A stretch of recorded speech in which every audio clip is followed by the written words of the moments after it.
all of us have seen Torrance flash at times throughout the spring. How far did he come? How much further does he have to go from your perspective as you head into the summer here?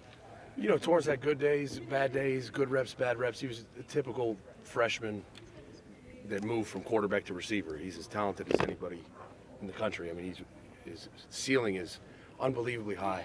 It's just all about consistency for him. So it's going to be a big, whatever it is, 2-3 months before two-a-days and all that to get ready. So will he be ready? We're trying to get him there.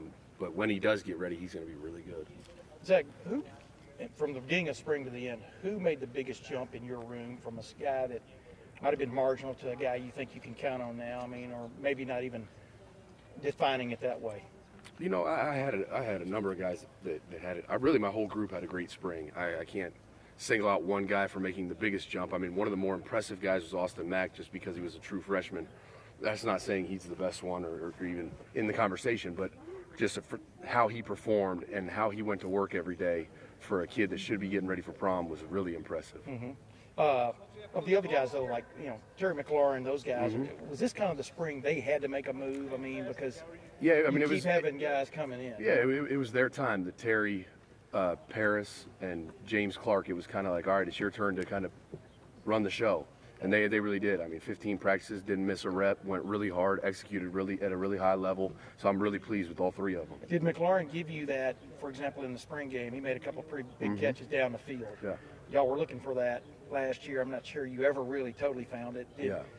Can he figure in that? I mean, has he given you an idea that he might give y'all that element? Yeah, I mean, that's his role. I mean, whether he's the guy that fills it or not, that's the one he's vying for. Yeah. So he had a great spring. He was consistent at being a deep threat for us, along with James Clark and Paris when given the opportunity. So, but Terry really did. He took a step that I needed to see him take. It's time, you know.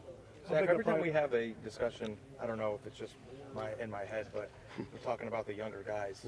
Johnny Dixon's name never just comes up. Yeah. How's he doing?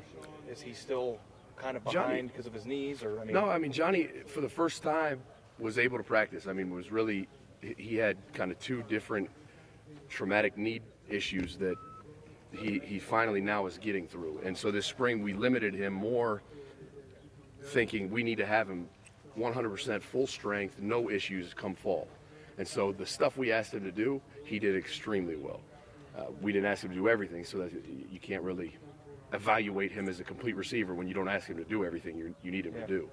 But, I mean, he has the skill set, and from how he executed everything else, I would imagine that given he's healthy, he'll be able to do that. Going back to Torrance just for a second, I asked Tony over there about having to replace guys, and you guys have to replace guys, and having the young people that everybody's expecting to be good actually make plays and see them happen for the first time, in a public setting. I mean, was it comforting to see that even though people can break down that things that he didn't do well in that game, that he caught touchdowns and see him just do stuff? Yeah, it's always good to get that first one out of the way. Spring game in front of 100,000 is not much different than a real game, and especially for a guy that hasn't played at all, like redshirted, didn't play a snap.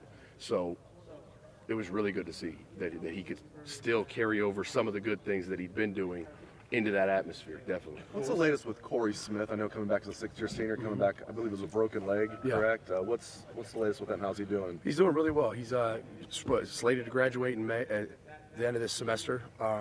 He's rehabbing and trying to get healthy to have a great last year. You have all these young guys. It's nice having a veteran. I mean, I know he played JUCO, but he's been here now for what, like 4 years, it seems I like. think 10 it might be. I feel like Corey Smith, I feel like I grew up with him. Like he was a little kid that wouldn't leave me alone. No, he's been here a long time. He's a vet. He kind of knows how we run things and how the unit is expected to operate. And unfortunate what happened to him, breaking his leg, and then I guess the fortunate part was he was able to be here full-time, attending school this last semester to get his degree. And one of those classes actually conflicted with practice, so but he couldn't practice anyways. What was the spring like with